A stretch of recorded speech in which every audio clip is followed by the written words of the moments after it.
1 year ago, I signed my divorce papers with trembling hands and vanished into the night. I traded blood-stained diamonds for a business degree and a quiet life as Gracie Berry, finally believing I had outrun the shadow of Bowen Edwards. I thought I was finally safe, until I boarded Flight 743 to Rome and heard the one voice that still haunts my dreams. I believe I'm in the seat beside you, Gracie. The airport terminal was a blur of morning chaos, but all I could feel was the weight of the name I left behind. For 5 years, I wasn't just a woman. I was a Mafia wife, living in a world where love felt like slowly drowning. Now, as a business consultant, I was heading to Rome to reclaim my future in the same city where Bowen once promised me forever. I requested a window seat specifically to avoid looking at other passengers, but fate had a different plan. Being trapped in a metal tube at 30,000 feet is a nightmare when the man sitting inches away is the same lethal ex-husband you spent a year hiding from. Tonight, we find out if a year is enough time for a monster to change, or if some betrayals cut too deep to ever heal. Before we dive into this high-stakes reunion at 30,000 feet, I need to know something. Are you team give him a chance, or team throw him out of the emergency exit?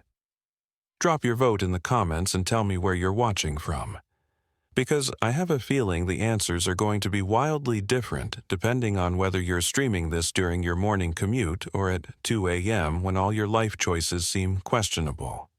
And hey, if you're invested enough to have an opinion on whether a reformed Mafia boss deserves a second chance, you might as well hit that subscribe button so you don't miss the moment when Gracie either forgives him or reminds him why disappearing was the smartest thing she ever did. Now, let's get back to Flight 743, where the turbulence is about to get emotional. I pressed my boarding pass against the scanner with hands that had finally stopped shaking. Or so I thought. Flight 743 to Rome. A fresh start. A new consulting contract with a tech firm that didn't know anything about my past except what my carefully curated LinkedIn profile told them. The gate agent smiled at me, and I smiled back, playing the part of Gracie Berry. Independent, professional, unburdened. The airplane aisle was narrow, forcing passengers into an awkward shuffle as everyone tried to cram oversized luggage into overhead bins. I moved with practiced efficiency, my single carry-on already positioned for easy storage. Seat 12A, window, exactly as I'd requested. I needed that window, needed to look out at clouds and distance, instead of making small talk with strangers who might ask questions I couldn't answer. I settled into my seat and pulled out my tablet, opening the presentation I'd been working on for weeks. Market analysis, consumer behavior patterns, safe, logical numbers that had nothing to do with blood, on marble floors or the sound of gunshots echoing through a mansion at 3 a.m. This was my life now. This was who I'd fought to become. The seat beside me remained mercifully empty as passengers continued boarding. I allowed myself a small moment of relief. Maybe I'd have the middle seat free too. Maybe I could spread out, work in peace, arrive in Rome with my armor fully intact.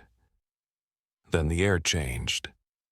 It's strange how your body remembers things your mind tries to forget. The scent hit me first. Expensive scotch, cedar, and something darker, something that smelled like power and violence wrapped in Italian leather. My fingers froze on the tablet screen. My chest tightened. Every nerve in my body screamed at me to run, but there was nowhere to go at 30,000 feet. I believe I'm in the seat beside you, Gracie. That voice, gravel and silk. The voice that once whispered promises against my skin and barked orders that ended lives. I didn't want to look. If I didn't look, maybe I could pretend this wasn't happening. Maybe I could convince myself I was having a stress-induced hallucination brought on by too much coffee and not enough sleep. But I looked. Bowen Edwards stood in the aisle, his 6'3" frame making the airplane cabin feel impossibly small. He wore a charcoal suit that probably cost more than my entire month's rent, tailored to perfection over shoulders I used to trace with my fingertips. His dark hair was shorter than I remembered, styled with the kind of casual precision that only money could buy, but it was his eyes that stopped my heart. Those slate-gray eyes that had seen too much, done too much, and somehow still managed to look at me like I was something precious. The tattoos were still there. I could see the edge of one, curling up from his collar, the intricate design that mapped his crimes like a visual autobiography, the snake coiling around his throat, the crown on his left hand. Each one a story I'd tried so hard to forget. "You're in the wrong seat," I managed, my voice coming out steadier than I felt. "That's 12B. Your ticket must be wrong." He held up his boarding pass and my stomach dropped. Seat 12B, right there in black and white. "May I?" He gestured to the middle seat, and I realized we were blocking the aisle. A flight attendant was hovering nearby, her professional smile tight with impatience. Other passengers were starting to notice the holdup.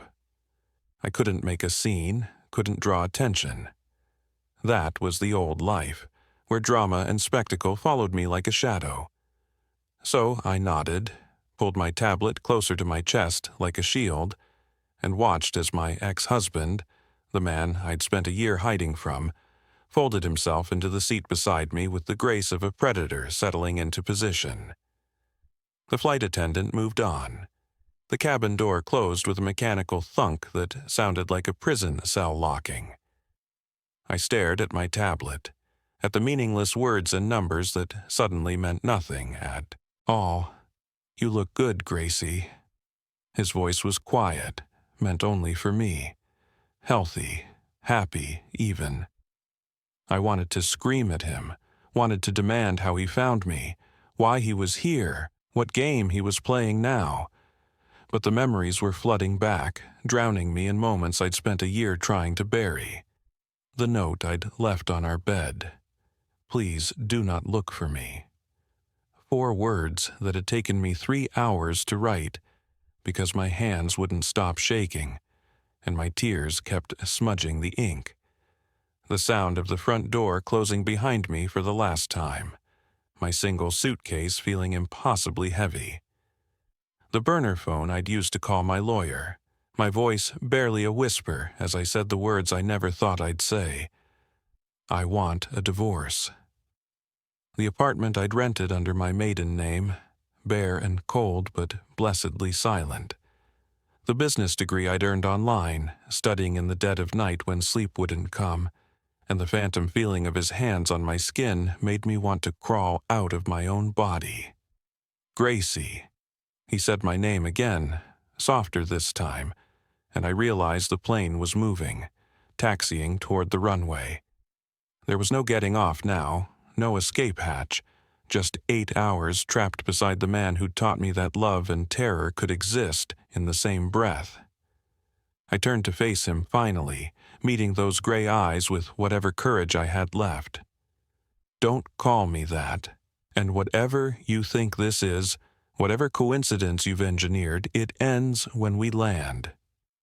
His jaw tightened, and for just a moment I saw a flash of the old Bowen, the one who didn't hear the word no very often. But then something shifted in his expression, something I'd never seen before. It almost looked like fear. The plane leveled out at cruising altitude, and the seatbelt sign chimed off. Around us, passengers began their familiar rituals, pulling out laptops, adjusting neck pillows, ordering drinks from the flight attendants who moved through the cabin with practiced efficiency. Normal people doing normal things, completely unaware that I was sitting next to a man who'd once ordered a hit during our anniversary dinner. Bowen hadn't moved since takeoff. He sat perfectly still, hands folded on the armrest between us, close enough that I could feel the heat radiating from his body. That stillness was dangerous. I'd learned that the hard way. The quieter he got, the more calculating he became. "How long have you been watching me?" I kept my voice low, controlled. If we were going to do this, we'd do it without the entire plane knowing my business.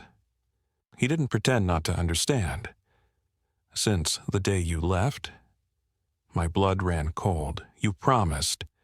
In the divorce papers, you promised you'd stay away." "I promised I wouldn't contact you," he corrected, his tone maddeningly calm. "I kept that promise, but I never agreed to stop making sure you were safe." "Safe?" The word came out sharp enough that the businessman across the aisle glanced over. I lowered my voice again, leaning closer despite every instinct telling me to put distance between us. "You mean you've been stalking me for a year? Tracking my movements, invading my privacy. I mean, I made sure the Russian syndicate didn't follow through on their threat to use you as leverage against me. I made sure Vincent's cousins understood that touching you would be the last mistake they'd ever make. I made sure—" "Stop." I pressed my palms against my temples, trying to ward off the headache building behind my eyes. This was exactly what I'd escaped. The constant undercurrent of violence, the casual way he discussed death and threats like other people discuss the weather. This is exactly why I left Bowen. You can't hear yourself, can you? You think you were protecting me, but all you're doing is proving you haven't changed at all. Something flickered across his face. Hurt, maybe, or anger. With Bowen, those emotions had always lived too close together to distinguish. "Then let me prove you wrong." "How? By ambushing me on a flight? By demonstrating that nowhere is actually safe from you? By showing you what I've done with the last year?" He reached into his jacket pocket, and my body went rigid. Old habits. For 5 years, that gesture could have meant a gun, a knife, or just his phone, and I'd learned to brace for all three. But he only pulled out a business card, plain white with embossed text. "Dr. Sarah Chen, trauma specialist. I've been seeing her twice a week since you left." I stared at the card like it might bite me. "Therapy?" "Therapy," he confirmed. "Cognitive behavioral therapy, to be specific. We've been working on breaking patterns of violence and control." The laugh that escaped me was bitter. "You expect me to believe that? You're telling me Bowen Edwards, the man who once put 3 bullets in someone for looking at me wrong, is lying on a couch talking about his feelings?" His jaw tightened. It was 2 bullets, and he wasn't just looking. He was running a trafficking operation that was using the restaurant where you had lunch with your mother as a front. But yes, that's exactly what we talk about in therapy. How I use violence to solve problems that don't require violence. How I conflate protection with possession. I couldn't breathe. Those were therapy words, clinical terms that sounded alien in his gravel-rough voice. But it was the memory itself that had knocked the air from my lungs. I remembered that day. Remembered coming home to find Bowen washing blood off his hands in our bathroom sink. The casual way he'd kissed my forehead and said, "You're safe now." I'd thrown up for an hour afterward. "The gunshot wounds," I whispered, finally giving voice to the thing that had haunted me most. "The nights you came home bleeding, expecting me to patch you up like it was normal. Do you have any idea what that did to me? I'm starting to understand." His voice was rough. "Dr. Chen calls it secondary trauma. You weren't just living with violence. You were being forced to be complicit in it. Every time I asked you to help me, to fix me up instead of going to a hospital, I was making you an accessory, making you carry the weight of my choices." Tears burned behind my eyes, but I refused to let them fall. Not here, not for him. "You made me feel like I was drowning. Like every day was just waiting for the call that you were dead, or arrested, or that someone would come through our door looking for revenge. I couldn't eat, couldn't sleep. I started having panic attacks in the grocery store because I was terrified someone would recognize me. I know. Those 2 words carried more weight than any apology he'd ever attempted. I read your letter. The real one, not just the note you left on the bed. The one you wrote to your lawyer about why you needed the divorce rushed through. My heart stopped. That letter had been confidential, protected by attorney-client privilege. The fact that he'd read it should have terrified me, should have confirmed every fear about his inability to respect boundaries.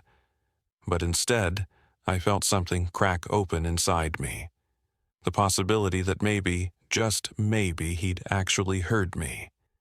"Then you know why this can't happen," I said, gesturing between us. "Why, whatever this is, this coincidental seating arrangement, this therapy revelation, it doesn't change anything. It's not a coincidence." He turned to face me fully, and I saw something in his eyes I'd never seen before. Vulnerability. Raw, terrifying vulnerability. "I bought every seat on this flight I could access, Gracie. First class, business, premium economy. I've been buying seats on your flights for 6 months, waiting for the courage to actually take one beside you. Tonight was the first time I didn't chicken out." The plane hit turbulence, and I gripped the armrest. But the real turbulence was internal. Everything I thought I knew about this moment spinning into chaos. "Why?" My voice cracked. "Why now?" Because a year ago, I was a man who solved problems with violence. Today, I'm a man who's learning that the biggest act of love I can offer you is letting you choose whether to let me back in. He paused, and his hand moved fractionally closer to mine on the armrest. "I'm not asking you to come back to the old life. I'm asking if you'll let me show you the new one." The flight attendant appeared with her drink cart, her smile professionally bright. "Can I get you anything?" "Whiskey," Bowen said. "Neat." "Water," I said at the same time. "Just water." She poured our drinks with efficient grace and moved on, leaving us in our small bubble of tension. Bowen took a sip of his whiskey, and I watched the familiar ritual. The way he let it sit on his tongue for a moment before swallowing, the slight relaxation in his shoulders that followed. Some things, apparently, didn't change. "You want to see the new life?"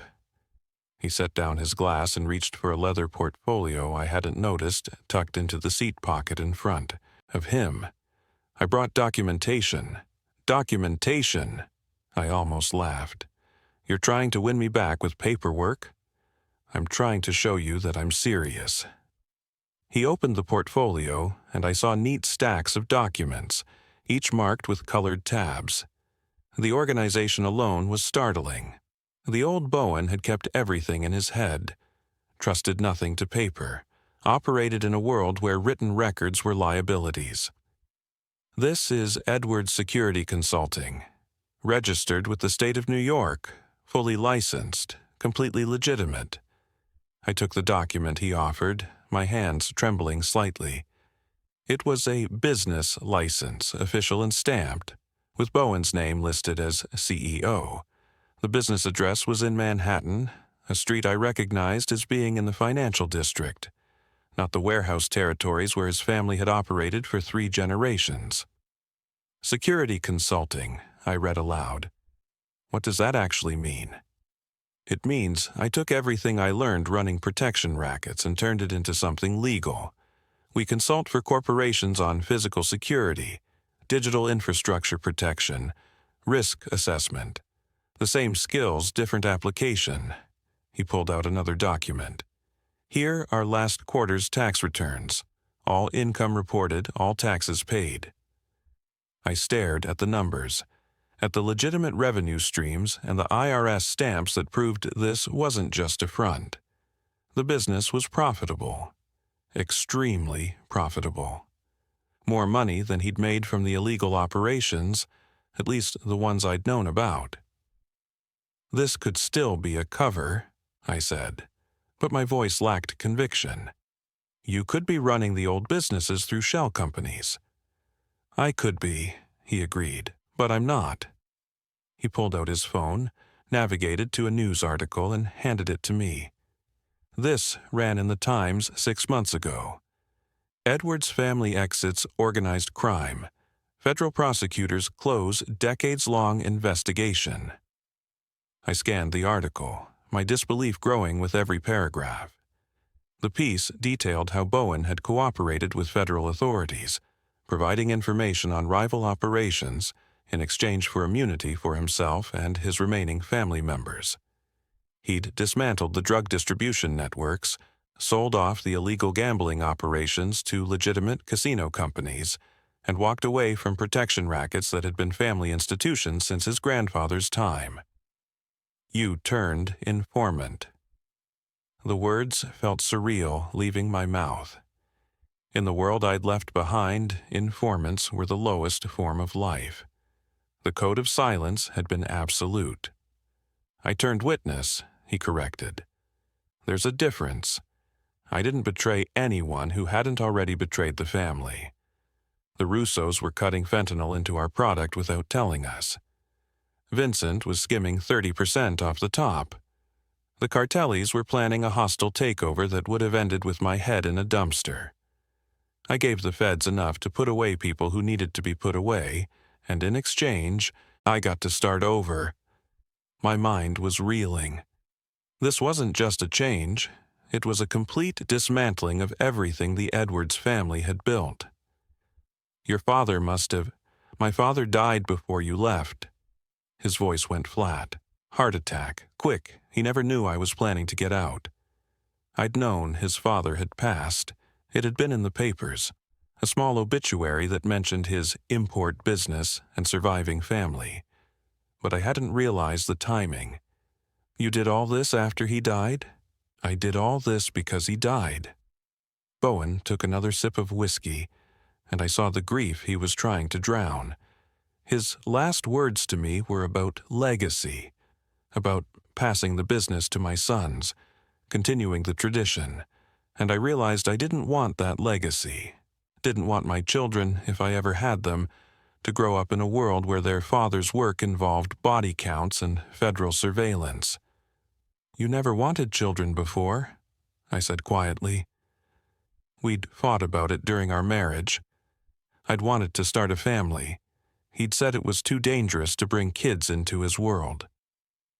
I wanted them. His eyes met mine, and the intensity there made my breath catch. I just couldn't bear the thought of them living the way I did, couldn't stand the idea of them watching you the way I watched my mother, always afraid, always waiting for the other shoe to drop. So I told myself we'd wait until it was safer, and kept putting it off because it was never going to be safe. I looked down at the documents spread across his lap tray. Business licenses, tax returns, articles about legitimate ventures in tech security and real estate development. The portfolio was thick with proof, each page a testament to a year of transformation I'd never imagined possible. "Real estate," I said, noticing another document. "You bought property?" "Apartment buildings in Brooklyn and Queens. Nothing fancy, just solid middle-income housing. I renovated them, brought them up to code, kept the rents reasonable." He pulled out photos, before and after shots of building facades and apartment interiors. "It turns out I'm good at project management when the projects don't involve criminal enterprises." The photos showed real care. Updated kitchens, new windows, fresh paint. These weren't slum properties being exploited for maximum profit. They were homes. Places where families could actually live without fear of their landlord or their building falling apart around them. "Why?" The question came out as barely a whisper. "Why go through all this? You had everything. Power, money, respect in your world. Why throw it all away?" He was quiet for a long moment, turning his whiskey glass in slow circles on the tray table. When he finally spoke, his voice was raw in a way I'd never heard before, because the night you left, I went into our bedroom and found that note. Please do not look for me. 5 words that destroyed me more completely than any bullet ever could. And I realized that the woman I loved, the only person who'd ever seen past the violence to who I actually was so terrified of me that she had to beg me not to hunt her down. Tears were burning behind my eyes again, and this time I couldn't stop them. I remembered writing that note, my hand shaking so badly I could barely form the letters. I'd rewritten it 17 times, trying to find words that would make him understand without making him angry. I stood there holding that piece of paper, he continued, and I had 2 choices. I could do what my father would have done. Track you down, drag you back, make you remember who you belong to. Or I could finally become the man you deserved instead of the monster I'd been raised to be. He looked at me, and his eyes were wet. It took me 3 days to choose. 3 days of sitting in that empty house, staring at your handwriting before I called Dr. Chen and said I needed help. I wiped at my cheeks, not caring anymore who saw. 3 days. The worst 3 days of my life. Because part of me, the part that my father built, wanted to find you. Wanted to make you understand that you were mine, and that didn't just end because you decided it did. But then I'd remember the way you'd flinch when I came home late. The way you'd go quiet when I got phone calls. The panic attacks you tried to hide. His voice broke. I did that to you, Gracie. I took the strongest, most beautiful person I'd ever met, and I made her afraid to breathe. The businessman across the aisle was definitely watching us now, but I didn't care. All I could see was Bowen, this impossible contradiction of the man I'd fled, and the man sitting before me with tax returns and therapy appointments, and something that looked devastatingly like hope. Show me more, I heard myself say. Show me everything. The plane touched down at Fiumicino Airport as dawn broke over Rome, painting the tarmac in shades of gold and rose. I'd barely slept during the flight, my mind spinning through everything Bowen had shown me. Bank statements, business contracts, letters of recommendation from former FBI agents who now consulted for his security firm. Each document had chipped away at my certainty, leaving me unmoored in a strange space between the past I'd fled and a future I couldn't quite imagine. We stood at baggage claim in awkward silence, watching the carousel rotate with mechanical precision. My suitcase appeared first, and before I could reach for it, Bowen had it in his hand. I can carry my own bag, I said, but the protest felt hollow. I know you can. He set it beside him anyway, keeping his hand on the handle. Doesn't mean you have to. My suitcase came next on the carousel and I grabbed it before he could, needing at least that small assertion of independence. We walked through customs side by side, not quite together but not separate either, existing in some undefined middle ground that felt more dangerous than either extreme. The morning air hit us as we exited the terminal, crisp and alive with the scent of espresso and exhaust fumes and something indefinably Roman. I'd forgotten how this city smelled, how it felt to be surrounded by so much history that every street corner whispered stories of empires and lovers and violence that made the Mafia look like children playing dress-up. I have a car, Bowen said, gesturing toward the pickup area where a sleek black sedan waited. Of course he did. Where's your hotel? The Raphael, near Piazza Navona. I pulled out my phone, already opening a rideshare app. But I can get myself there. Gracie. He said my name like a prayer and a question. Have dinner with me. Just one dinner. If you still want nothing to do with me after that, I'll get on the next flight back to New York and you'll never see me again. Every rational part of my brain screamed at me to say no, to get in a cab, go to my hotel, and pretend the last 8 hours had been a fever dream. But there was something in his voice, not the demanding tone I remembered, but genuine pleading, that made me hesitate. "One, dinner?" I heard myself say, "and you choose the restaurant." Something flickered across his face. Surprise, maybe relief, maybe something darker I couldn't name. "I know a place." The car ride through Rome should have been awkward, but the city provided a welcome distraction. We drove past the Colosseum, golden in the early morning light, past fountains where water had been flowing for centuries, through narrow streets where laundry hung between buildings like flags of domestic surrender. The driver, a quiet man who asked no questions, navigated with the confidence of someone who'd driven these routes 1,000 times. We stopped in Trastevere, the old neighborhood across the river where tourists rarely ventured. The restaurant was small, barely noticeable between a bookshop and a wine bar, with a faded sign that read Trattoria Luna. My heart stopped. "No." The word came out sharp. "Not here, anywhere but here. Gracie. This is where we honeymooned." My voice was rising, panic clawing up my throat. "This is where you brought me 7 years ago and promised me that everything would be different, that you'd keep the business separate from our marriage, that I'd always be safe. You can't bring me back here, Bowen. You can't." "I know what I promised." He turned to face me in the back seat, and his expression was raw with something that looked like pain. "And I know I broke every single promise I made to you in this restaurant.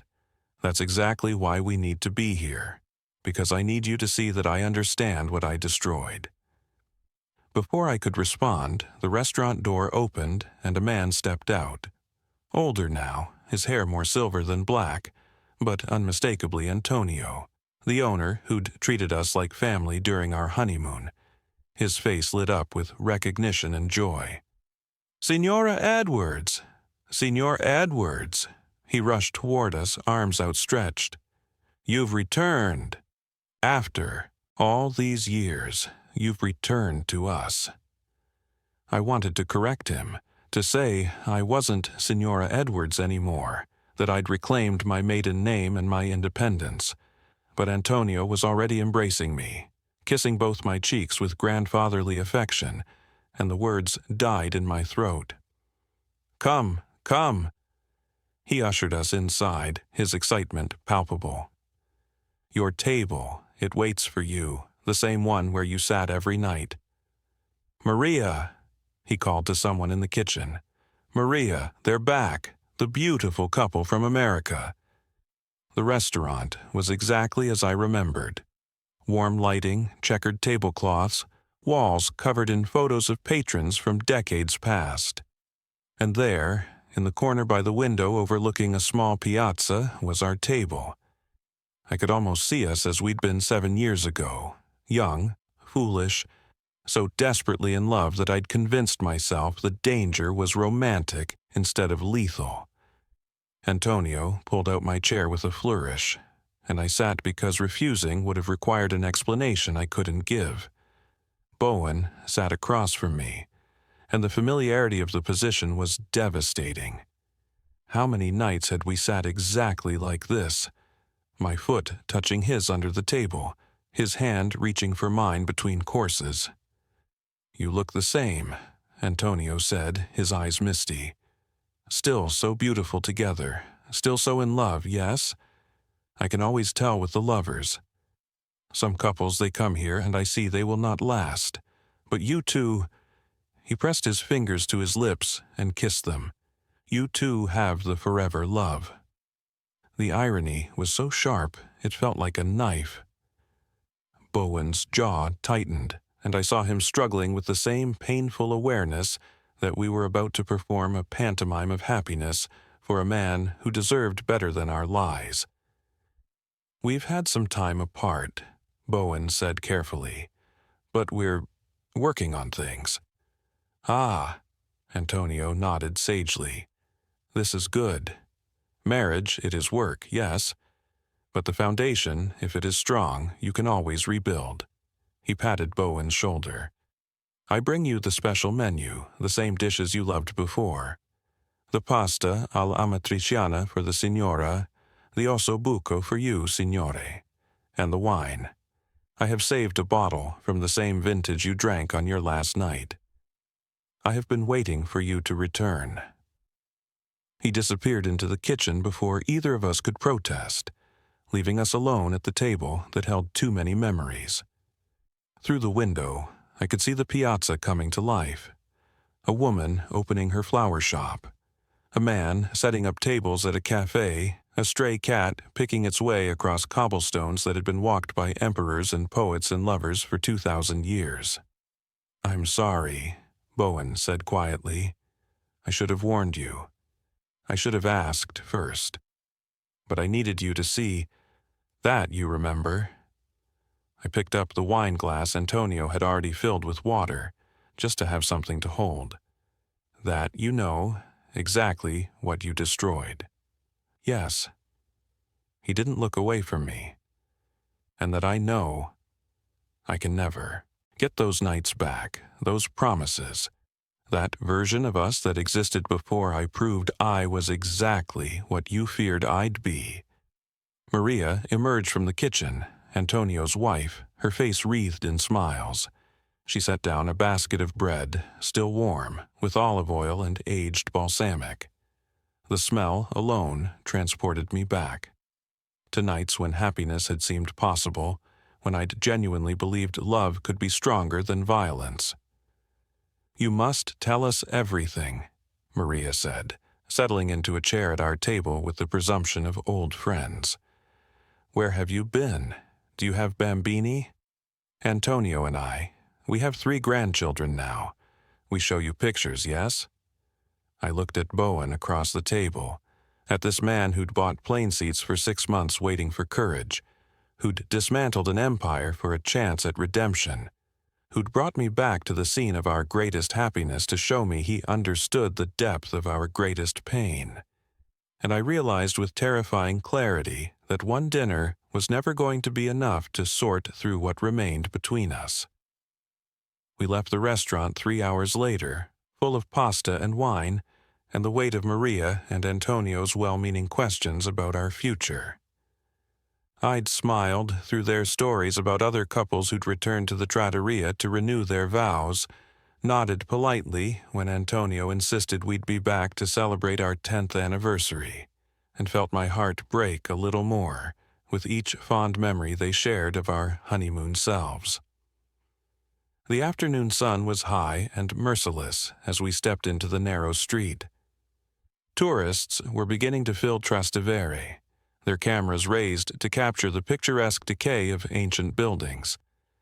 I pulled out my phone to call a car, ready to retreat to my hotel and the safety of being alone. But Bowen's hand closed gently around my wrist. "Walk with me," he said. Not a command, but a request. Just a little further.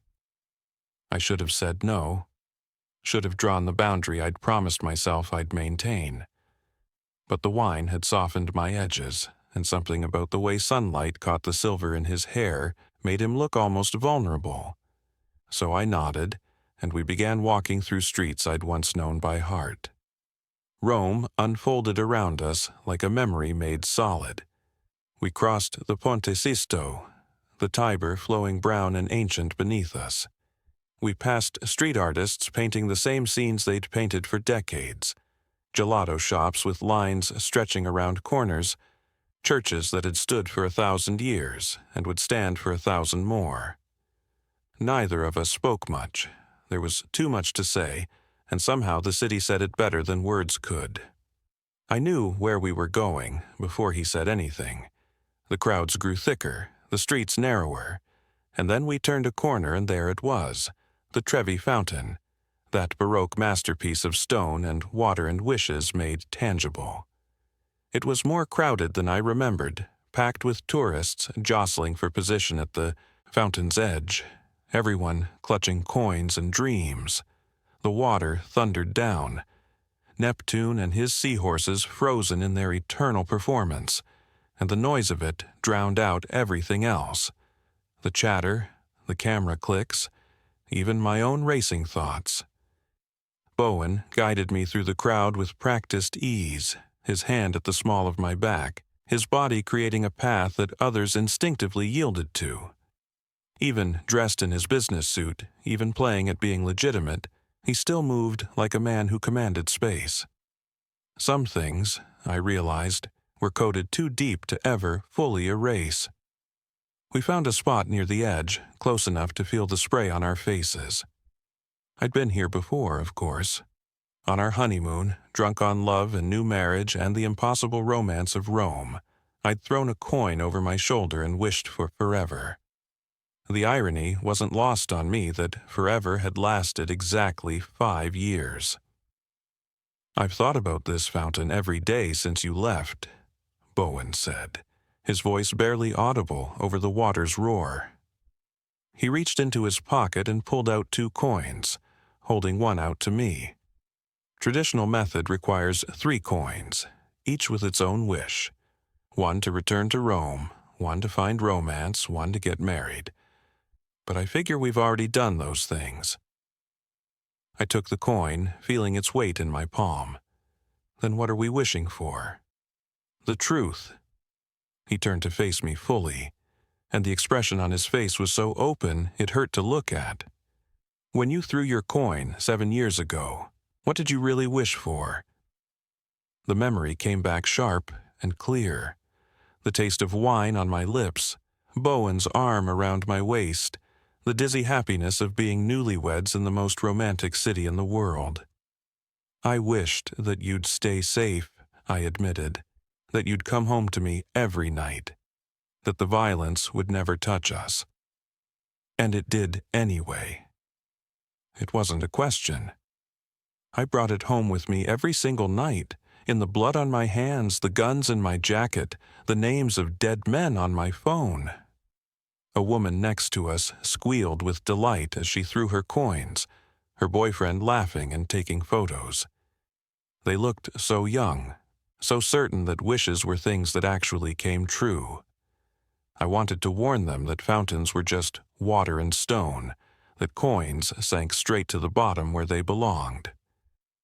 "What are you wishing for, Bowen?" I asked, surprised by how much I wanted to know. "Power? Control? For me to forget everything that happened and just come back?" He shook his head slowly, his eyes never leaving mine. "I'm wishing for something I have no right to ask for.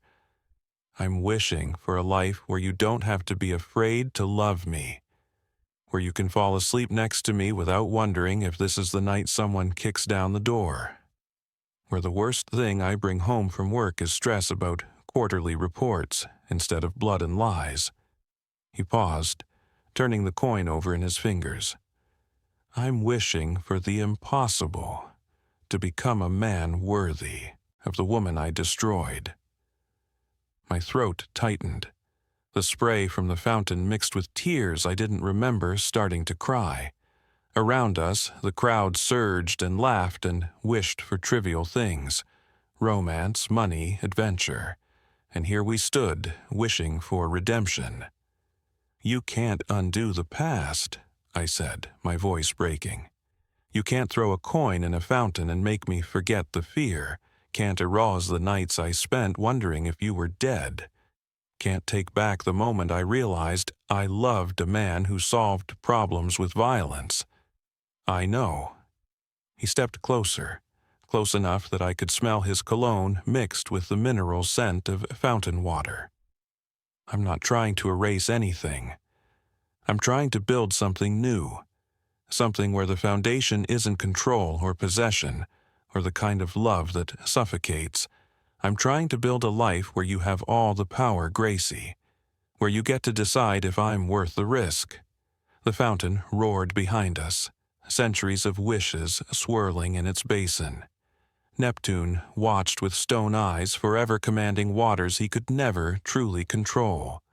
And I thought about power, real power, not the kind that came from guns and threats, but the kind that came from choice. "Turn around," Bowen said softly. "Make your wish." I turned my back to the fountain, the coin heavy in my hand. The traditional method required throwing it over your left shoulder with your right hand, a specific ritual for a specific kind of magic. I'd done this before, wished before, believed before. But what did I believe now? I closed my eyes and thought about the note I'd left on our bed, about the year I'd spent rebuilding myself into Gracie Berry, independent and strong and safe, about the documents spread across an airplane tray table, proof of a transformation I'd never imagined possible, about therapy sessions and tax returns and the vulnerability in a man's voice when he admitted he'd been a monster. I thought about Antonio and Mariah, about their certainty that some loves were forever, about how forever was just another word for terrifying when you'd already lived through the worst of what love could do. And then I thought about the way Bowen had looked at me when he said I had all the power, the way he'd spent a year watching from a distance, respecting the boundary I'd drawn even as it destroyed him, the way he'd dismantled an empire because the woman he loved had begged him not to look for her. I threw the coin over my shoulder and heard it splash into the water behind me. When I opened my eyes, Bowen was watching me with an expression I couldn't quite read. "What did you wish for?" "I can't tell you." The traditional rule, designed to keep wishes sacred and secret. But the truth was simpler. I didn't have words for what I'd wished. It wasn't as simple as wanting him back or wanting to stay away. It was something more complex, more frightening, the wish for courage. Courage to believe that people could change, that love didn't have to be dangerous, that the door I'd locked behind me a year ago might be worth opening just a crack to see what stood on the other side. Bowen nodded slowly, then turned his back to the fountain.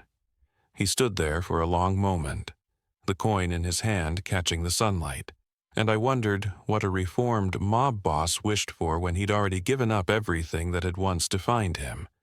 He threw his coin, and I watched it arc through the air before disappearing into the fountain's churning waters. When he turned back to me, his eyes were wet. "I wished," he said, breaking the cardinal rule of fountain wishes, "that wherever you end up, whoever you become, you'll be happy, even if it's not with me." And that's when I knew I was in trouble, because the old Bowen would never have wished for my happiness without him in it. The old Bowen would have wished for control, for possession, for my inevitable return. This wish, this selfless, devastating wish, was the most dangerous thing he could have offered me.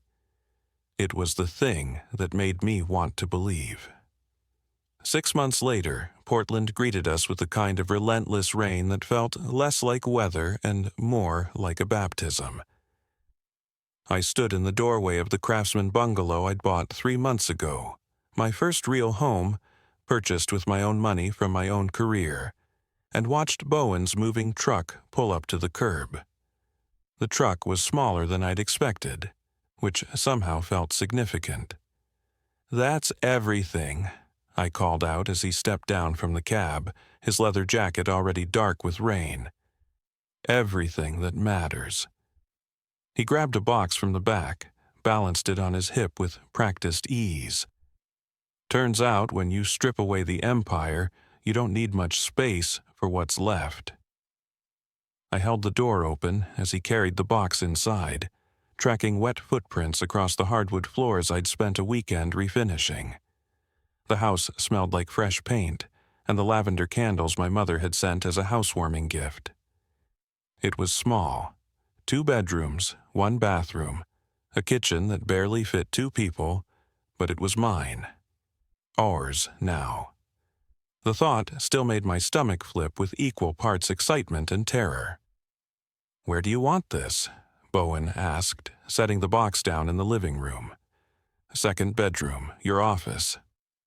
The words felt strange in my mouth. We'd had this conversation a dozen times over video calls. His therapy sessions were Tuesdays and Fridays. Mine were Wednesdays. And Dr. Chen had suggested we do couples counseling on Mondays. We'd need a dedicated space for him to work. Somewhere he could take calls and manage Edwards' security consulting without taking over the entire house. Boundaries, Dr. Chen had said. Clear, healthy boundaries. He carried the box down the hallway, and I heard him setting it down, the sound of tape being ripped open. I stayed in the doorway, watching the rain, feeling the weight of the decision I'd made 6 months ago at the Trevi Fountain finally becoming real. After Rome, we'd spent 2 more days together. Walking through the Forum, sitting in cafes, talking until my voice went hoarse. He'd shown me more documents, introduced me via video call to his business partners, former FBI agents and corporate security experts who spoke about him with genuine respect. He'd given me Dr. Chen's number and permission to call her directly, to verify everything he'd told me about his therapy, his progress, his commitment to change. And then he'd gotten on a plane back to New York, and I'd stayed in Rome for my consulting job, and we'd started the slow, painful work of rebuilding something from the ruins of what we'd destroyed. 3 months of daily phone calls, video sessions where Dr. Chen guided us through conversations about trust and trauma and the difference between control and care. Texts that started formal and gradually became softer, more honest. The night I'd told him about the panic attack I'd had in a grocery store when I saw someone who looked like Vincent. The morning he'd called me crying because he'd driven past the warehouse where his father used to conduct business and realized he felt relieved instead of nostalgic. 2 months ago, he'd asked if he could visit Portland. Just for a weekend, he'd said, just to see where I'd built my new life. We'd walked through Powell's books, drank coffee at small cafes, hiked in Forest Park through trees that felt ancient and indifferent to human drama.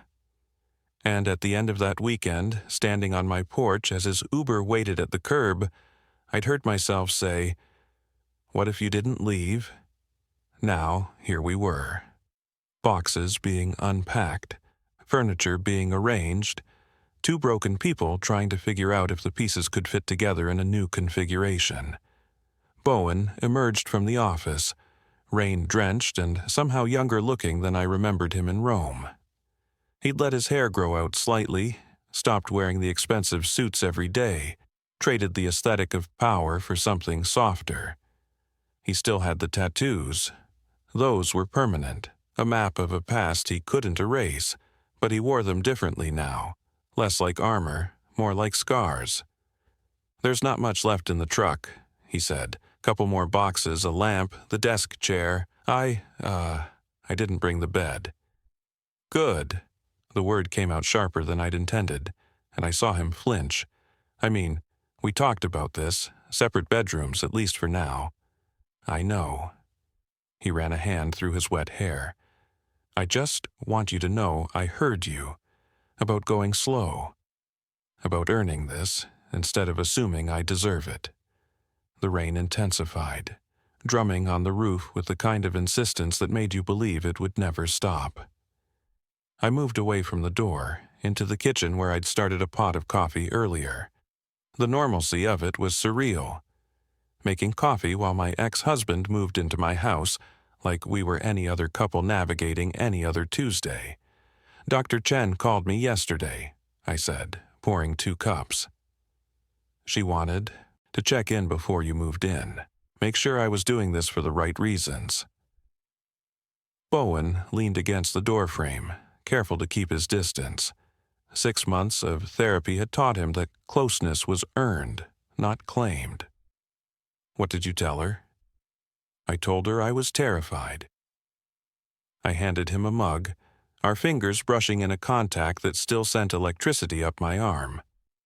I told her that every logical part of my brain is screaming that this is a mistake, that people don't really change, that I'm setting myself up to relive the same nightmare with better lighting.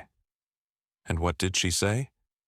She said that fear is appropriate, that I'd be foolish not to be afraid. I took a sip of coffee, let the heat ground me. But she also said that the fact that I'm afraid and choosing this anyway means I'm not the same woman who left that note on the bed, that I've built enough strength to walk into this with my eyes open. Bowen was quiet for a long moment, staring into his coffee like it held answers. When he finally looked up, his eyes were wet again. He cried more now than he ever had before. Another gift from therapy, the permission to feel things instead of burying them under violence and control. "I brought something," he said quietly. "For the house. For us. Can I show you?" I nodded, and he disappeared back outside into the rain. When he returned, he was carrying a wooden box, small enough to fit in his palms. He set it on the kitchen counter between us, and I saw that it had been hand-carved, intricate designs covering every surface. "I made this," he said, "in woodworking class. Dr. Chen suggested I needed a hobby that didn't involve weapons or strategy. Turns out I'm decent with my hands when I'm building things instead of breaking them." I ran my fingers over the carved surface. Flowers and vines, delicate and surprisingly beautiful. "It's gorgeous." "Open it." Inside, nestled in velvet, was a key. Not ornate, not symbolic, just a regular house key, the kind you could get copied at any hardware store. "I know you already had keys made for me," Bowen said. "This isn't about access. It's about when you left, you took your key with you. You locked the door, and you had every right to keep it locked forever." He picked up the key, held it out to me. "This is your key to my life now. Everything I am, everything I'm building. You get to decide when you use this. You get to decide if you even keep it. And if you ever need to lock that door again, if I ever make you feel like you're drowning instead of breathing, you take this key and you walk away, and I will respect that." My hands were shaking as I took the key. It was warm from being in the box, solid and real. This is the most terrifying thing anyone has ever given me. "Good." He smiled, and it was genuine, free of the calculation that used to lurk behind every expression. Because if you weren't terrified, it would mean you weren't taking this seriously. It would mean you'd forgotten what I put you through, and we can't build anything real on top of amnesia. Through the window, I could see the moving truck still parked at the curb, waiting for the rest of Bowen's carefully curated life to be carried into mine. Neighbors were probably watching, wondering about the man with the tattoos moving into the quiet consultant's house. Let them wonder. Let them judge. This wasn't their story to understand. "There's something I need you to know," I said, closing my fingers around the key. "I'm not the woman you married. I'm not even the woman who left you. I'm someone different now, someone who's learned that I don't need to be saved or protected or controlled. I need to be partnered with. I know." He set down his coffee mug, and I saw his hands were shaking too. "And I'm not the man you married either. I'm working every day to be someone different. Someone who understands that love isn't possession, that your fear was never weakness. It was the sanest response to an insane situation." The rain continued its relentless rhythm on the roof, washing the street clean, making everything look new and possible. I thought about Antonio and Maria, about their certainty that some loves were forever. Maybe they'd been right, just not in the way I'd originally understood. Maybe forever wasn't about staying in one perfect moment, frozen like Neptune in his fountain. Maybe forever was about choosing every single day to build something better than what you'd destroyed. "Let's get the rest of your boxes," I said finally, "before everything gets soaked." We worked together in the rain, carrying his carefully labeled boxes into the house, his past integrating with my present to create something we hadn't named yet. Future, maybe, or just tomorrow. Sometimes that was enough. As I watched him arrange books on the shelf in his office, business texts next to trauma recovery memoirs, security manuals next to poetry collections, I realized that Dr. Chen had been right about something else too. The past was permanent. Those 5 years of fear, that year of hiding, the blood and the violence and the terror, none of that would ever be erased. It would always be part of our story, carved into us as deeply as the tattoos on Bowen's skin. But the future was unwritten, and for the first time in 6 years I was holding the pen.